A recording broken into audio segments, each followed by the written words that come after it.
Bison Media Zone on WDAY Extra. And welcome, everybody, to a new edition of the Bison Media Zone. We do it each and every Wednesday here on WDAY Extra as we near the end of the month of May. Yesterday, we hit the official countdown to the start of the Bison football season. Now 99 days out for North Dakota State will take on Colorado. Later in today's show, we'll preview the Summit League baseball tournament. North Dakota State opens tonight against the hosts of Oral Roberts, looking for a second tournament title in the last 3 years. We'll preview that coming up later on in the show. We've had a chance to visit with some great athletes over the last few weeks, and no different here today. One of the newcomers of the Bison women's basketball team from this past season really left an imprint, especially over the last half of 2024. Montevideo, Minnesota native Avery Koenen joins us this morning. I have to start, for people that don't know, that you were pretty good also in volleyball and track. So we're in the end of track season. Do you have the itch now? Do you miss it at this time of year? Yeah, I honestly do. I've been back to watch a couple meets in my hometown. So watching girls jump especially, I kind of get a little jealous, but it's good. Tell me about this time last year of what you did and how much pain you were in at the state meet for people that don't know the backstory on this. Yeah, it was definitely a struggle. I started competing just probably 4 or 3 meets before the state meet. I was in a lot of pain with my tendonitis and stuff. I would just tape up my foot and try to take as many jumps as I could to try to keep advancing forward so I could make the state meet. And I was blessed to make it, but it was really a struggle. For sure. Triple jump. I was just talking about this with Michael Haugo yesterday, a freshman on the track team. That is like the most awkward event. How do you get good at that? Because to me, visually, it looks like it's the most awkward one to do.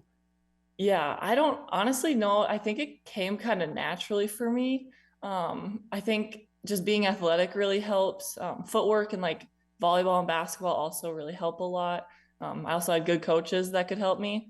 So it just kind of eventually developed, and I got to be pretty decent at it. So. Pretty decent. You won the state championship on it. Where does that personally rank for you in terms of athletic achievements? Where does that one, especially considering the amount of pain you were in? Yeah, I think honestly it's probably number one. I was really shocked, very thankful. It was kind of a miracle, I'm not gonna lie. But it just proves just keep working hard and be tough, 37 feet, 11.25 inches. Like, if going in, was that even like in the realm of possibility to jump that? Not at all. That's a foot farther than my PR, and wow. I hadn't hit my PR all year, especially because I hadn't been jumping all year. It was truly a miracle from God. Well, talk about saving your best for last, right? I mean, that's a heck of a way to go out. Yeah, it was, amazing. Now, and for people who also don't know, you could have gone down the college volleyball road. For people that don't know, how high was volleyball passion, and how close were you to doing that? Yeah, I would say, especially my junior year, it was pretty much neck and neck with volleyball or basketball. I love volleyball. I miss it a ton, but at the end of the day, I had to choose, what was going to be best for me, what I saw myself as being most successful in. And basketball has always been a little bit of a notch higher than volleyball. Yeah. So I ended up choosing basketball. So. Well, maybe by your senior year, J-Lo could use you over. You could do a little bit of both. You could start volleyball, then I'm sure Jory would sign off on that. Right? You could do. Have you thought about doing both? A little bit of both. Yeah. Right. Yeah. So you're at home now. After the basketball season wraps, for people that don't get the inside of the Division I athletics, so the season ends, do you get a little bit of break, or is it right back to workouts before the end of the school year? Yeah, I think with our season going so long, we still got a little bit of a break. It was a couple of weeks, and then it was back in the weight room and then back on the court just for 2 weeks, just a short amount of time, getting some skill work done and just playing some 3-on-3 and stuff. So it was light, but it was good still. Did you watch the rest of the WNIT? Did you see Minnesota, or did you like, you know what, we're done, I don't care? Honestly, I couldn't watch. Yeah. It kind of stung too much. Yep. I followed it, but I didn't watch their games at all. I don't know if I asked you this. Did you know anybody on the current Gopher roster? Did you, either from AAU or did you play up against anybody that was on Minnesota's Right. team? Um, I honestly I hadn't played against any of them. I Yep. knew of them Yeah. just because I have followed Minnesota sports for so long. So I knew of them, but I never played against them before. Well, let's go through the season as it was. I mean, obviously the run in the WNIT to lose to Minnesota in the third round, you as a freshman to have the kind of season. If you and I had this conversation this time last year, would you have believed me that how much you contributed this past season? Probably not. I I definitely wouldn't have. I knew that there was a possibility for me to contribute, but I didn't know how much or how well I would do or any of that. So definitely be proud of myself. When did it slow down or when did it start to click for you personally? I would say probably midway through the season, I feel like everything started to kind of fall into place more. I feel like it took a while for me to like get used to everything, just from being from a small town and not playing high caliber AAU. It's a big shift to Yeah. come to a Division I program, but it all kind of started falling into place. And Well, yeah, I remember a stretch, gosh, it was early in the Summit League season. You're grabbing rebounds, you're blocking shots. And I remember I was talking with Amy Rulli, like, I think she's starting to get it. Like you and Jory would tell me every week on the show that she's just figuring out where she needs to be on the court. Tell us about that growth, about each game, about it, because there is a rhyme and reason about positioning for rebounds and blocks. right. Yeah, I think I just started becoming more comfortable and really not thinking so much on the court. I feel like I was trying to learn everything so quickly the first part of the year. And once I started to just understand and learn more, I felt more comfortable and I could just be more of myself in that regard, I guess. So, Well, yeah. and I know, and I don't know if Jory, I don't think he regrets it now, but the way your schedule, you play Creighton, Minnesota, you played Iowa State. You mean you played some heavy hitters to start. That must have been a heck of a welcome to Division I for you. Yeah, very much so. I feel like it was really eye-opening, like, okay, this is what it's gonna be like. And it might have shocked me like a lot, but I think it was good just growing and just to get that experience as well. So Well, I guess on the flip side, you played the Gophers in November for Thanksgiving. How different was it for you then for that last game? Both in Williams Arena, was it night and day? yes, I feel like I wasn't even the same player. I feel like the first game I was like almost like kind of scared, like didn't know fully what was happening. And by the end of it, obviously, I feel like I had grown so much and just way more comfortable, and you can just feel it on the court. So I got to ask, I didn't have a chance to talk to you about the WNIT game at the Shack. What was that like coming out for warm-ups that night? yeah, that was such an awesome experience. I think you just feel so much support and like love from everyone. Just to have that many people there that care, and it was just so much fun to play in that environment. So you have the game you had against Oral Roberts in Sioux Falls. I mean, it was on national TV. Or I mean, was your phone blowing up after that game? Yeah, it was actually it was just super fun just to see like the support from people back home, and a lot of people now, even since I've been back home, like they tell me that they were watching those games, and it's super fun to see all the support that I've been getting. So That to have that game with South Dakota State, I know everyone would love to go back and play that over again. In your heart of hearts, did you think the season was done? Did you think do we have another game? What did you know about playing after that game?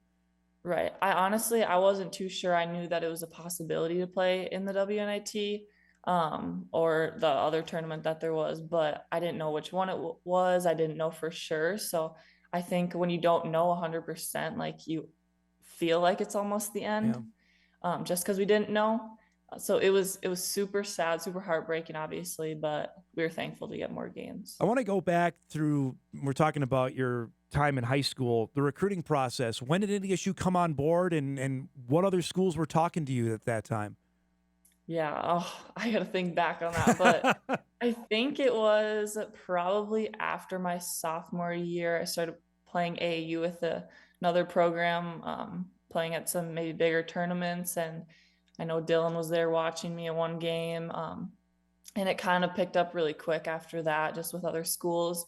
I started kind of realizing that like I do have a chance to play like high caliber at high caliber college, and so after that, I got on the phone with Jory and got an offer and all that. And went on a couple more visits, but I kind of felt NDSU was like the right fit from the start. So, yeah, super thankful for sure. So when you got the phone about the offer, is that when it clicked? Like, okay, somebody believes that I can play Division I basketball.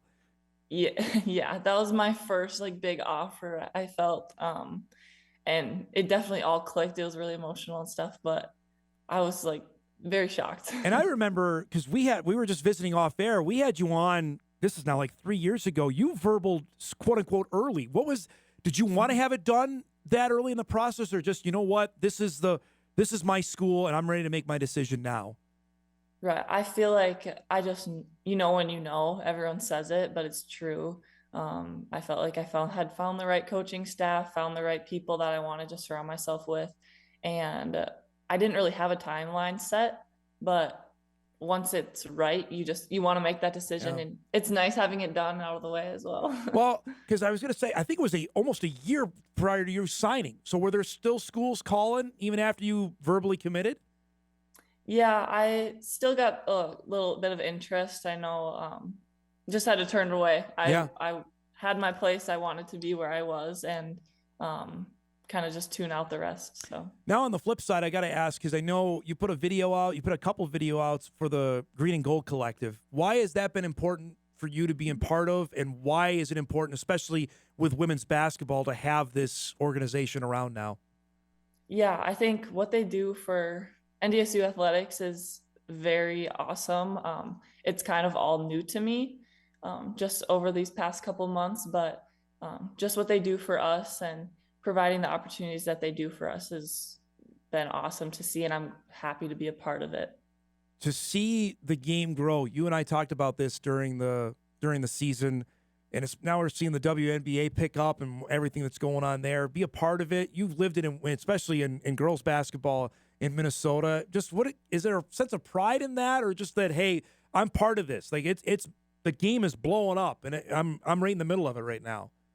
Yeah, it's super awesome to see. I mean, you watch girls compete in college athletics and college basketball growing up, like that's what I did, and just to feel like you are a part of it is super awesome, and to be playing in college sports and basketball at this time, it's really awesome, honestly. So this time last year, I thought you were part of a huge class. You got another incoming class with 5 players coming in. Have you had a chance to meet everybody? What's been the initial interaction with the incoming freshmen and the transfers that are coming in? Yeah, I mean, Claire and Marissa, they've been committed for a while, and they've been on campus a couple times, and they're awesome. I've been able to talk with them a lot. Some of the new girls that have been kind of added on, I've been able to meet everyone. I think the thing that sticks out most is that they're all good people. Jory kind of made a point that we're not just going to recruit like good players. We want good people as well to fill our roster. And I think that's been the biggest thing that stuck out to me so far. And I'm super excited about that. So I had Heaven here. Actually, it was the day after Elle made her decision. How did you handle that? And how did you get a sense the team handled what Elle decided to do? Yeah, I feel like we all handled it pretty well. Obviously it hurts to have, obviously we lost 2 of our best players, but it's also like this is a time now for us younger girls to step up and to get more of a role on the team. And we're proud of Elle. We're excited for her, and that's just the world we live in today in college sports. It's just how it goes, and we kind of accepted that. So did you have anybody coming after you, or was anybody talking to you at all after the season was done? No, I don't. That's not in my interest, really. I got to ask. I appreciate you being forthright about that. I am interested, knowing you've got as many new players. Do you feel like an old veteran now, even though you're just going to be a sophomore next season? Right. I feel like I might start to feel like that more like once everything starts up in the summer. Even in the spring workouts, I just felt older, even though I was still a freshman. But it just comes with being there for a while. So, all right, before we go, we got Timberwolves Mavericks tonight. Are you watching? Have you been following what the Wolves have been doing? Yes, I've been watching every game with my family. Yes. So what do we make of this? What do you think about the matchup with Dallas here? I think we got game number one, especially after the last one, for sure. Is there anybody you like to watch, or you mimic your game, or in the WNBA, do you say, you know what, I can't miss his or her game? Is there anybody that you like to watch? I mean, lately it's been Anthony Edwards, for sure. He's so fun to watch. He's awesome. Pretty good, sure. especially defensively. Yeah. That's, I think, the part Yeah. that people forget is how good he is defensively. That's the fun part. This was fun. I really appreciate the time. Have a great summer. Be well, and we'll see you up here pretty soon, all right? Yes, sounds good. Thank you. Thanks for the time. There she goes. Avery Koenen, North Dakota State, soon-to-be sophomore forward of the Bison women's basketball team. Her numbers aren't going to blow anybody away. 6 points, 5 rebounds a game. But if you actually watched her play, pretty darn good. Had a couple double-doubles, and the sky the limit for her for this upcoming season. We'll break. We come back. We'll wrap things. We'll preview the Summit League baseball tournament. It begins at about an hour in Tulsa. North Dakota State trying to go back to the NCAA tournament. We'll wrap up Bison Media Zone right after this.